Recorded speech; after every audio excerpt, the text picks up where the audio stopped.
अस्सलाम वालेकुम दोस्तों।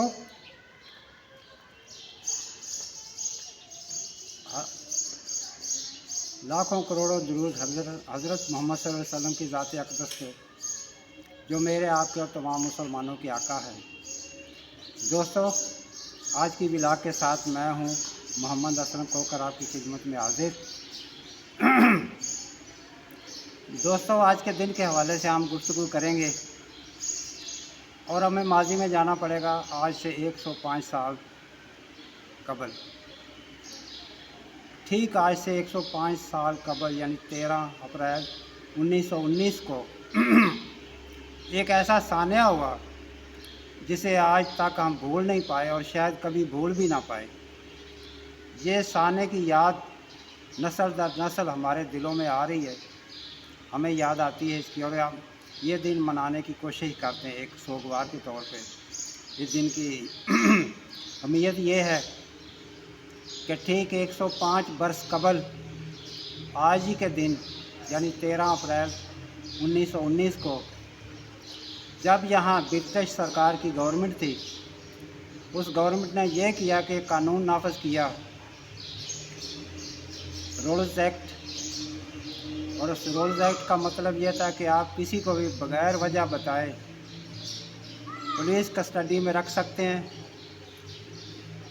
और जब तक चाहे रख सकते हैं, और आपका ये फ़ैसला किसी भी अदालत में चैलेंज नहीं किया जाएगा। ज़ाहिर है कि ये ज़ालिमाना इक़दाम था। यूरोप अगरचे जमहूरियत की बहुत बातें करता है, लेकिन बदतरीन साम्राज्यत थी जो कि ब्रिटिश सरकार की तरफ से इंडिया के लोगों पर रमा रखी गई थी।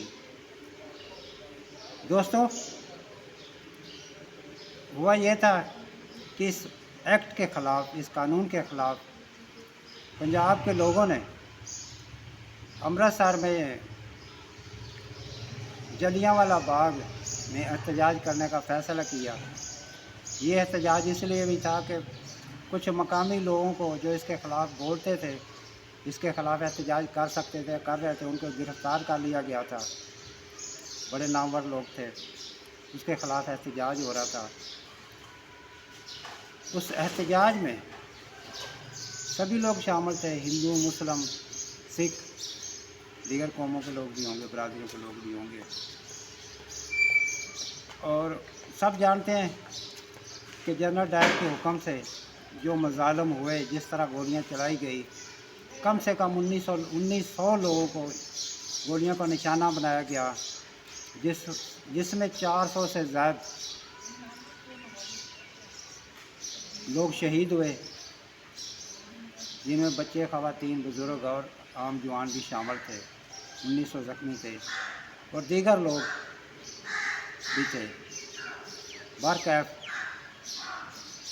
इस वाक़े के बाद जनरल डायर बरतानिया चला गया, लेकिन हुआ ये कि यहाँ जो ब्रिटिश सरकार के लोग थे, जो अफसरान थे, उन लोगों ने उस वक्त में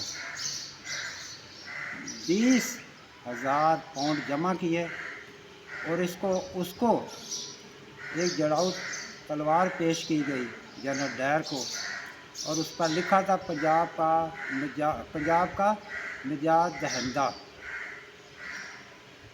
इस तरफ ये हुआ। दूसरी तरफ बरतानिया जब वो गया तो बरतानिया की अदालत में उस पर एक नाम नहाद मुकदमा भी चलाया गया।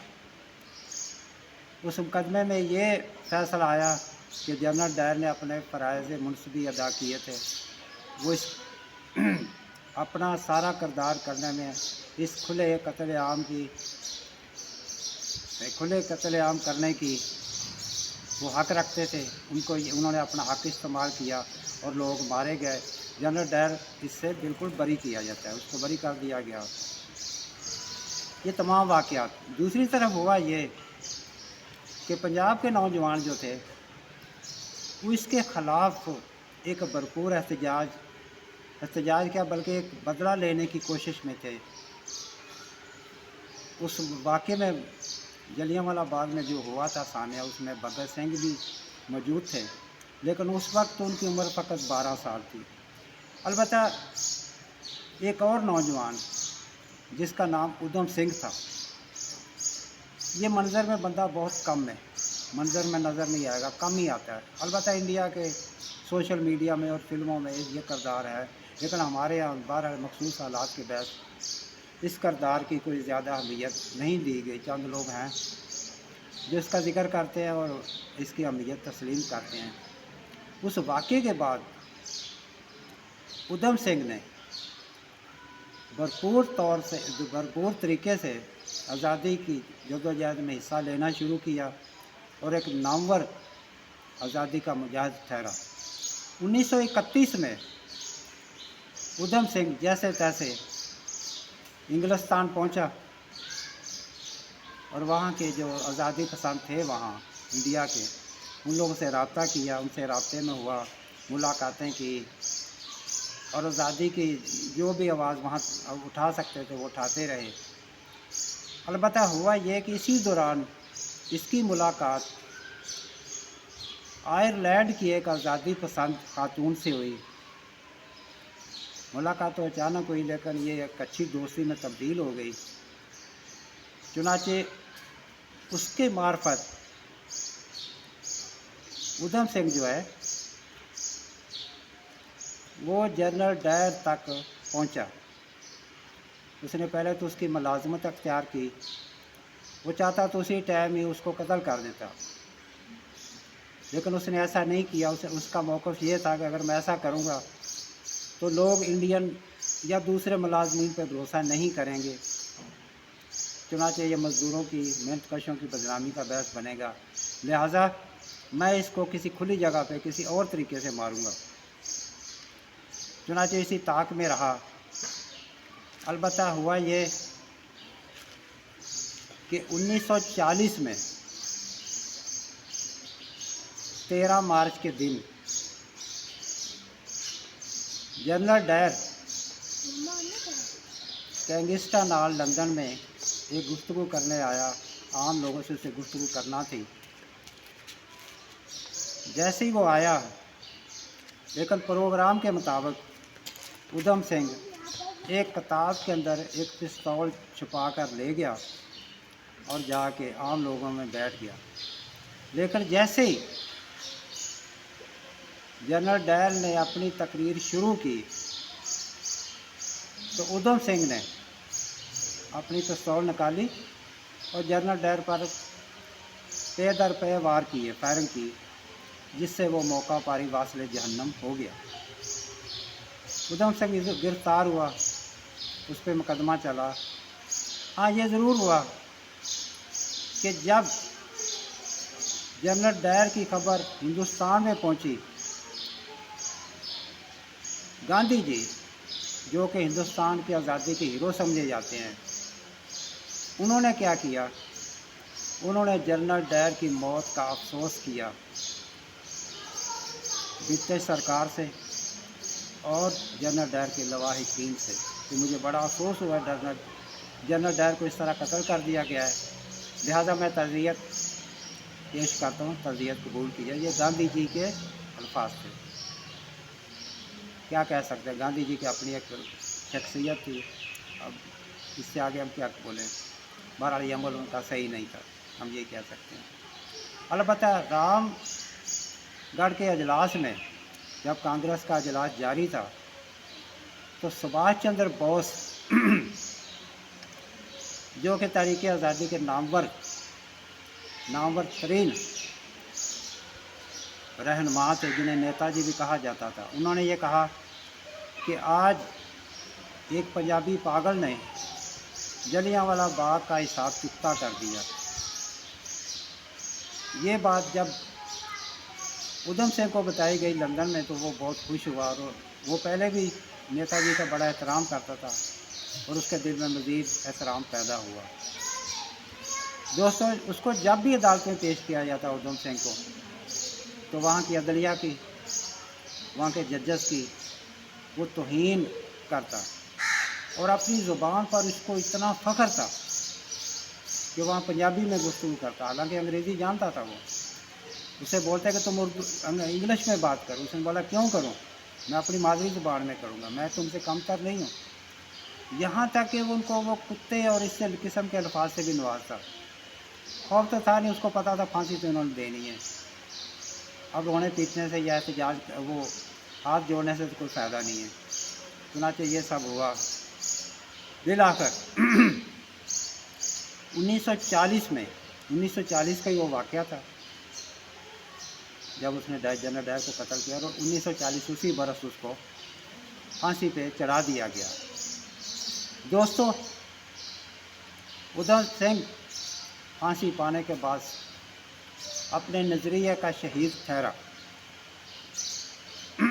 मगर हुआ क्या, उसके फ़कत 7 साल बाद 47 में हिंदुस्तान आज़ाद हो गया। पाकिस्तान मार्ज़ वजूद में आ गया। अलबत्ता ये ज़रूर है कि इस उधम सिंह और उन जैसे दीगर जो शहदा थे उनको पाकिस्तान में कम से कम किसी तरीके से याद नहीं किया जाता। हालांकि मेरी नज़र में वो हमारे हीरो थे।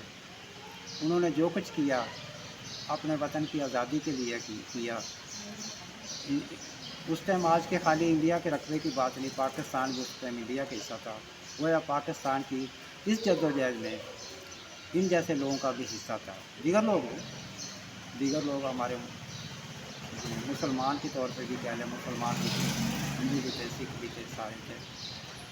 तो इन लफ्ज़ों में उधम सिंह को हम ज़बरदस्त खराज अक़ीदत पेश करते हैं कि उसने एक नामुमकिन मिशन को मुमकिन किया और अपने पंजाबी भाइयों का बदला जाकर इंग्लैंड में लिया और बता दिया कि इंसान के लिए कोई भी चीज़ नामुमकिन नहीं। दोस्तों, आज़ादी बड़ी नेमत है। बोलने की हो या जोग्राफियाई आज़ादी हो या माशी हो या बोलने की आज़ादी हो, ये बड़ी नेमत है। यहाँ एक और ज़िक्र हम करेंगे एक बंदे का, एक लड़के का, उसका नाम है मशाल ख़ान। ठीक 7 बरस कबल मशाल ख़ान अब्दुल वली ख़ान यूनिवर्सिटी मर्दान में यूनिवर्सिटी की इंतज़ामिया की करप्शन को सरेआम पे लाना चाह रहा था, बहुत बड़े पैमाने पे। लेकिन हुआ क्या कि उसको तौहीन मज़हब का इल्ज़ाम लगाकर 13 अप्रैल 2017 को एक हजूम के ज़रिए कत्ल करा दिया गया। अलबत्ता बाद के मामला सारे पता चला, इंक्वायरी हुई कि मशाल ख़ान बेकसूर था।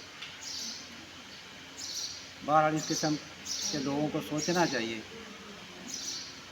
हम कोई मज़हब की खिदमत कर रहे हैं या मज़हब के ख़िलाफ़ जा रहे हैं। बहरहाल मज़हब के मुक़द्दस मामला है, हम मज़हब पे ज़्यादा बात नहीं करेंगे। यही कहेंगे मज़हब मुक़द्दस है, उसको छोटी छोटी चीज़ों में नहीं इस्तेमाल करें। दोस्तों, हम आज मशाल ख़ान की 7वीं बरसी पर उसको ज़बरदस्त खराज अक़ीदत पेश करते हैं। उसका सिर्फ यही मसला था ना कि वो पाकिस्तान में हकीकी निज़ाम चाहता था, अदल व इंसाफ का निज़ाम चाहता था, यहाँ का समाज को ठीक करने की बात करता था। मरकब दोस्तों, अगर हमारी गुफ्तगू पसंद आए, लाइक कीजिए, शेयर कीजिए, सब्सक्राइब कीजिए, कमेंट्स कीजिए। जहाँ भी आएँ अपना और अपने प्यारों का ख्याल रखिए। अल्लाह मेरा, आपका और सबका हामी नासर हो। अस्सलामु अलैकुम।